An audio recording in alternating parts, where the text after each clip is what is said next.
mis queridos hermanos y hermanas. Hoy iniciamos un mes muy especial en la vida de la Iglesia y en la vida de nuestras conciencias personales. Preguntarnos qué lugar ocupa la palabra de Dios en nuestro corazón. Acabamos de proclamar la palabra de Dios. Cada domingo la hacemos patente en todas las comunidades. Sin embargo, nos damos cuenta que muchas veces esa palabra se la lleva el viento. Hoy la carta a los Hebreos nos dice algo tan bonito y tan importante. Ustedes no se han acercado a algo tangible. Fuego ardiente, oscuridad, tiniebla, sonido de trompetas. Ustedes se han acercado a la montaña de Sión, a la ciudad del Dios viviente, a la Jerusalén celestial, a Jesucristo, porque la palabra de Dios se hizo carne y habitó entre nosotros. Y esa palabra es la que a nosotros nos da vida, la que a nosotros nos interpela y la que a nosotros también, queridos hermanos, nos debe impulsar a salir, después de escucharla, a ser evangelizadores y proclamadores de la palabra. Yo quisiera que en esta mañana, queridos hermanos, nos hagamos esta pregunta, con toda sinceridad. ¿Qué lugar ocupa Jesucristo, la palabra de vida, en nuestras vidas? Cada vez que nos acercamos a ella, ¿cambia nuestra vida el Señor? Cada vez que nos acercamos a Cristo, la palabra viva, nos damos cuenta que nos encontramos con ese amigo, con ese hermano, con ese Padre que guía nuestros pasos y que transforma toda nuestra vida. Pues bien, la palabra de Dios nos hace tomar conciencia de la realidad en la que se desenvuelve nuestra vida. Nos ilumina y nos invita a dejarnos orientar por esa luz que la irradia y que nos envuelve a cada uno de nosotros. Y nos cuestiona y a la vez nos reprende y guía para iniciar nuevos caminos. Ojalá que estas tres actitudes, queridos hermanos, fuera lo que en este mes queremos reflexionar y profundizar. A la luz de esta palabra, lo primero que salta a la vista es la realidad que vive nuestro país y que no podemos ocultarla de ninguna manera. Estamos viviendo un momento doloroso y a la vez desolador. La Amazonía se nos muere. Mejor dicho, la Amazonía la estamos matando. La estamos dejando que se nos queme por pequeñas porciones o por grandes porciones. Miles y miles de hectáreas que son devastadas por las llamas, cientos de especies de animales que desaparecerán y también infinidad de plantas que difícilmente se podrán recuperar después de esta devastación que está sufriendo nuestro país y el continente de América Latina. Desde esta celebración de la vida, que es la Eucaristía, nos unimos a esos hermanos nuestros que viven en angustia al ver que su hábitat se destruye entre las llamas. En estos momentos trágicos les apoyamos con la oración, pero también con acciones concretas, como lo están haciendo desde muchas parroquias y desde muchas organizaciones. Tenemos que ser solidarios, queridos hermanos. Los obispos de la Iglesia de Bolivia, a través de su mensaje al pueblo de Dios, han planteado múltiples acciones solidarias y piden a todas las autoridades y al Gobierno nacional que destinen urgentemente los recursos necesarios para cambiar el fuego, para combatir el fuego y que gestionen con transparencia la ayuda internacional adecuada. Y además exigen también a las autoridades del Gobierno declarar las áreas de bosques afectados por el fuego como tierra de inmovilización, con pausa ecológica y absoluta prohibición de todo cultivo y extracción, promoviendo solo actividades de reforestación. Mis queridos hermanos, ¿hasta qué punto estamos tomando conciencia de que la vida, ese don maravilloso que Dios nos ha dado, la estamos despreciando y la estamos matando? Esa madre tierra y esa hermana tierra es para todos nosotros una prioridad. Sabemos, y lo decimos, que es obra y regalo de Dios, de ese Dios que nos invita al banquete de la vida, al banquete de la contemplación de las maravillas del universo, y desde ahí gozar de la creación que ha puesto en nuestras manos y que deberemos respetar, cuidar, hacerla crecer para el provecho de todos. Y esto no solamente en el oriente boliviano, en nuestras ciudades, en nuestras casas, defender la vida, defender la naturaleza, defender la creación.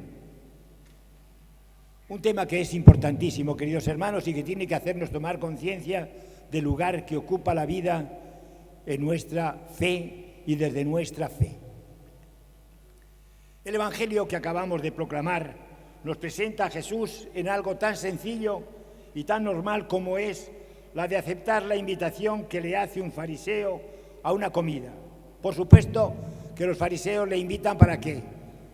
Le invitan para espiarle, para comentar, para ver dónde está fallando Jesús. Pero a la vez Jesús aprovecha esa circunstancia para darles una lección de cómo tenemos que actuar nosotros en la vida. No son, queridos hermanos, podría parecernos, no son normas de humanidad ni de buenos modales. Jesús pretende algo más.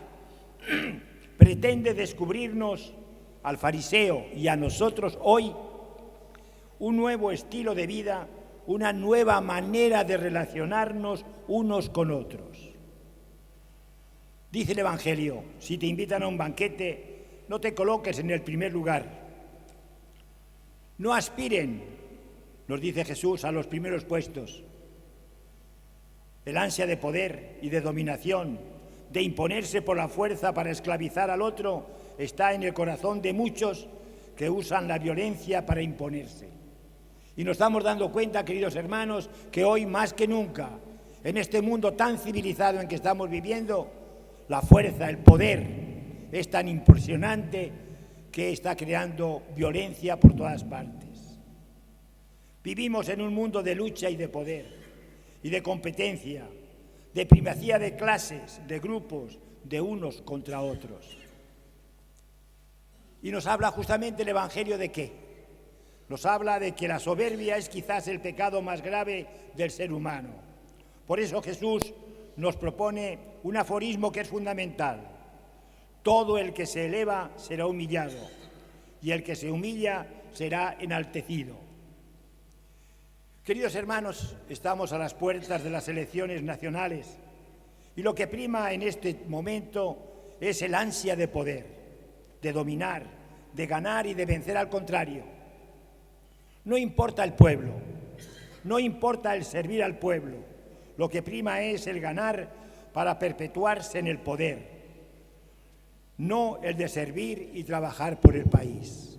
De esto tenemos que ir tomando conciencia, queridos hermanos, en esta campaña que está desarrollándose en nuestro pueblo para que seamos críticos a la hora de elegir después a nuestras autoridades. Jesús nos propone una virtud capital, es la humildad. Es una de esas virtudes menospreciadas en nuestras relaciones humanas. Humildad es sinónimo de apocamiento, de cobardía, de complejo de inferioridad. ¿Qué va? La humildad es algo mucho más grande, es algo más maravilloso todavía que todo eso. La humildad, decía Santa Teresa, es andar en verdad, es andar en transparencia, es poner las cosas claras en nuestra vida. ¿Y por qué?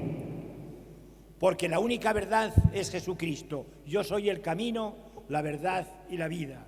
Y Cristo se ha humillado hasta la muerte, y una muerte de cruz, y una muerte que nos ha salvado justamente por anonadarse. El que se humilla será exaltado. El Evangelio también nos dice, cuando des una cena, no invites a tus amigos, ni a tus parientes, ni a los vecinos ricos, no sea que ellos te inviten a su vez y así tengas tu recompensa. Dios hace una opción y esta no es por los poderosos, sino por los pobres. Los ciegos, los lisiados, los que no cuentan, porque de ellos es el reino de los cielos.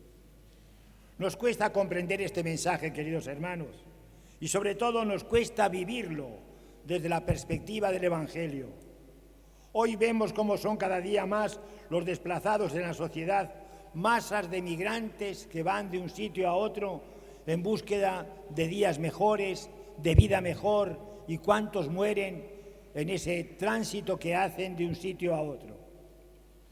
Jesús nos dice: invita a los pobres, a los lisiados, a los paralíticos, y así tendrás tu recompensa en la resurrección.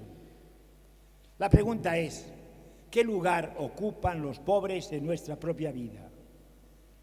Pregunta que creemos que nos está invitando ¿a qué? A la solidaridad, pero a una solidaridad desinteresada, no por lo que nos devuelvan, sino por lo que los pobres son en sí. Cuanto hagan a uno de mis hermanos más pequeños, a mí me lo están haciendo. Y cuanto dejen de hacer a uno de mis hermanos más pequeños, a mí me lo están dejando de hacer. Es preciso, queridos hermanos, aprender cosas como estas: dar sin esperar, perdonar sin exigir, ayudar desinteresadamente pensando solo en el bien del otro. ¿Cómo tenemos que cambiar la conciencia, queridos hermanos, en el mundo de hoy? Que nos invita justamente ¿a qué? A comprar, a pagar, a exigir, a tantas y tantas cosas, ¿no? Todo se compra, todo se evalúa y todo se exige también en las manifestaciones que hacemos hacia los demás. Jesús, queridos hermanos, termina con una bienaventuranza: feliz de ti, porque ellos no tienen cómo retribuirte, y así tendrás tu recompensa en la resurrección de los justos.